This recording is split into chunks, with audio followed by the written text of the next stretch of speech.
Selamat malam, salam sejahtera. Ulasan malam ini paling luar biasa karena ulasan malam ini akan memberitahu, akan membongkar segala-galanya tentang perlembagaan UMNO yang akan diluluskan atau tidak diluluskan pada 16 Julai ini.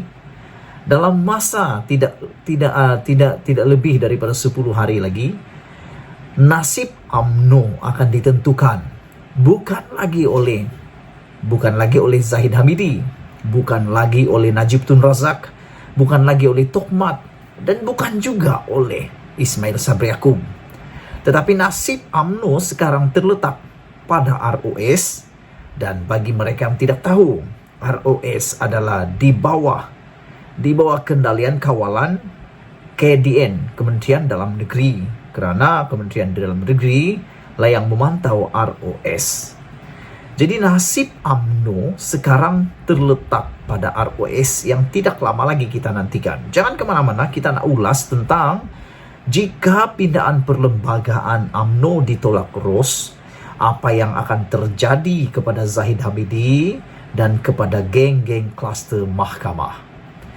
Jika perlembagaan UMNO, pindahan perlembagaan UMNO dalam PAU khas baru-baru ini ditolak oleh ROS, ada 3 perkara yang akan terjadi. Ikuti terus ulasan ini, jangan kau skip karena 3 perkara ini adalah perkara baru yang mungkin kau tak pernah tahu apa yang akan terjadi sekiranya ROS menolak pindahan perlembagaan UMNO ini. Sebenarnya ada 3 perkara yang akan berlaku, bukan sahaja kepada geng klaster tetapi juga kepada semua orang dalam UMNO. Semalam pejabat atau jabatan pendaftar pertubuhan atau ROS memaklumkan bahwa keputusan sama ada pindahan perlembagaan UMNO akan dilulus atau ditolak akan diketahui paling selewat-lewatnya adalah pada 16 Julai ini. Hari ini sudah 8 hari bulan Julai. Bermaksud hanya tinggal kurang 10 hari UMNO akan tahu keputusan itu. Dan pasti yang paling berdebar menanti keputusan ini presidennya sendiri. Karena presidennya akan menemui nasibnya atau mengetahui nasibnya selepas ROS mengumumkan keputusan ini. Pemakluman ROS itu muncul berikutan tanda tanya yang kian meningkat daripada UMNO sendiri, berhubung status pindahan yang diluluskan dalam PAU khas pada 15 Mei lalu. Untuk makluman Anda semua, ada duluan kepada isu seperti ini. Baru-baru ini Warisan juga telah memohon pindahan perlembagaan tetapi telah ditolak ROS. Oleh sebab itu tidak mustahil permohonan UMNO juga mungkin akan ditolak oleh ROS karena sudah ada duluannya, yaitu Warisan. Para pendengar sekalian, pindahan itu menetapkan pemilihan UMNO hanya diadakan selepas 6 bulan PRU dilangsungkan. Bermaksud pada bila-bila masa pun pilihan raya diadakan, ianya hanya boleh dibuat pemilihan UMNO selepas 6 bulan PRU selesai. Jadi tidak boleh pakai sudahlah pindahan ataupun perlembagaan UMNO sebelum ini yang mengatakan 3 tahun sekali pemilihan. Sebab kalau PRU diadakan 5 tahun sekali, otomatis pemilihan UMNO akan 5 tahun sekali kerana 6 bulan selepas PRU diadakan. Jarang sekali PRU diadakan, tidak cukup 5 tahun, hanya baru beberapa waktu ini berlaku macam-macam, termasuk di Sabah sendiri, PRN terpaksa diawalkan karena kehilangan majoriti di Dewan Undangan Negeri. Disebutkan pindahan itu dibuat untuk mengelakkan berlakunya perpecahan dalam UMNO menjelang setiap kali PRU diadakan. Jadi bermaksud kalau begitu ada kemungkinan parti-parti yang lain juga akan menggunakan duluan UMNO ini pada waktu akan datang. Kalau UMNO menang ataupun UMNO berjaya dalam permohonan pindahan ini, bermaksud parti lain juga mungkin akan menggunakan duluan ini untuk memohon juga parti mereka dilanjutkan. Jadi ada banyak risiko yang perlu ditanggung dan difikirkan oleh ROS sebenarnya sebelum ROS dapat meluluskan permohonan pindahan tersebut. UMNO wajib mengadakan pemilihannya setiap 3 tahun dalam tempoh lanjutan yang dibenarkan. Sebelum ini ialah selama 18 bulan. Perlembagaan UMNO sebelum ini memerlukan pemilihan setiap 3 tahun, dan kalaupun perlu dilanjutkan hanya dibenarkan 18 bulan di dalam perlembagaan UMNO. Walau bagaimanapun, baru-baru ini pemilihan UMNO terpaksa ditunda karena adanya pandemik COVID-19 PKP.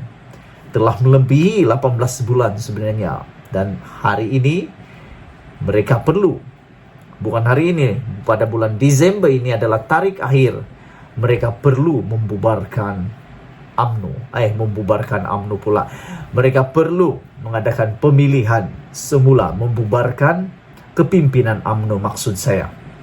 Tetapi dengan pindahan terbaru ini yang dilakukan oleh UMNO di bawah kepimpinan Zahid Hamidi, ini bermakna setiap kali PRU selepas ini mesti dilangsungkan terlebih dahulu sebelum pemilihan parti diadakan.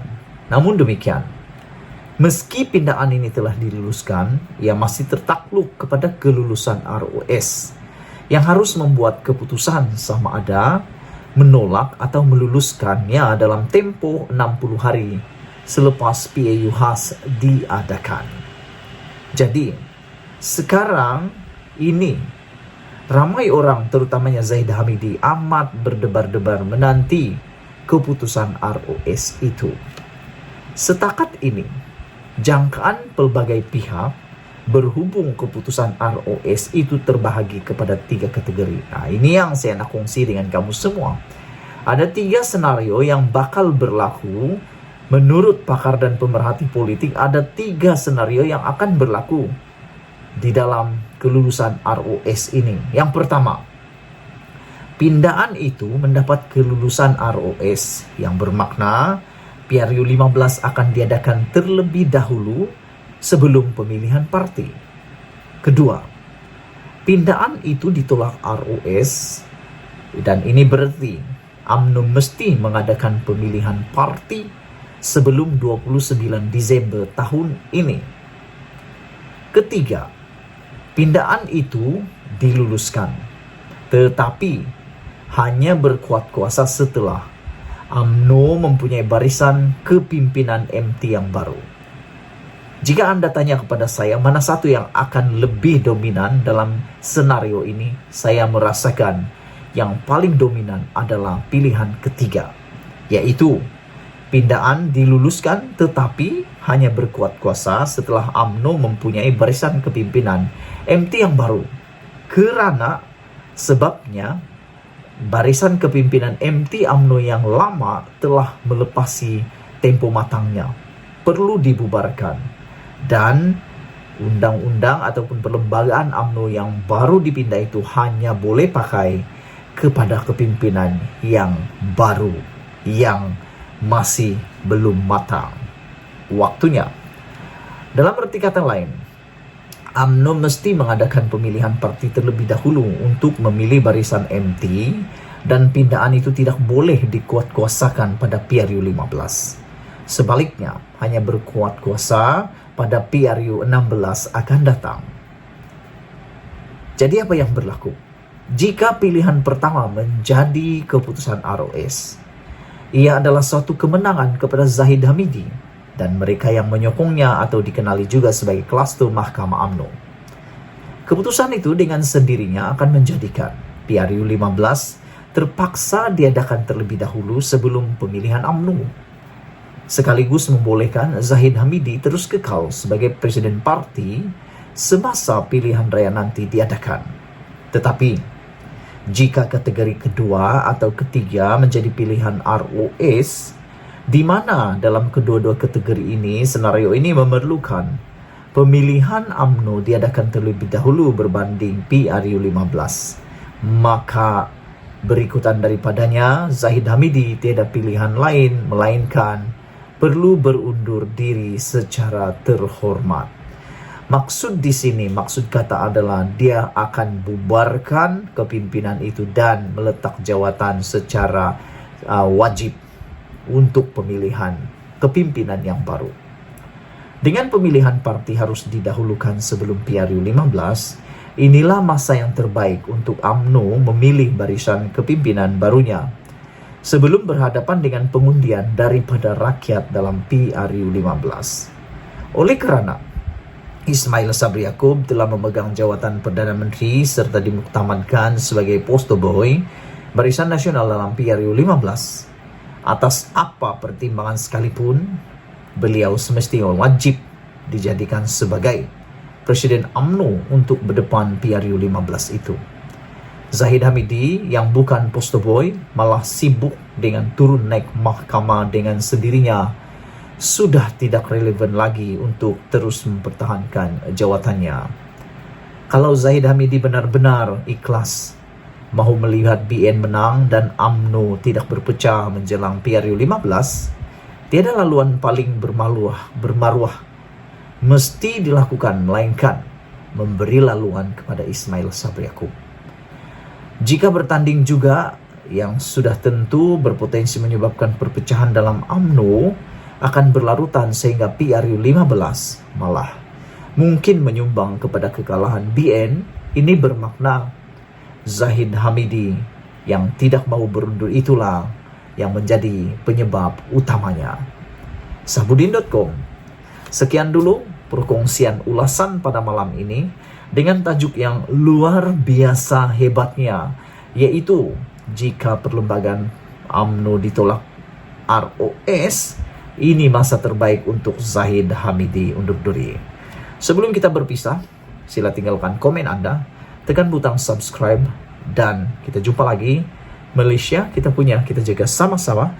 Cintai Malaysiaku. Bye-bye.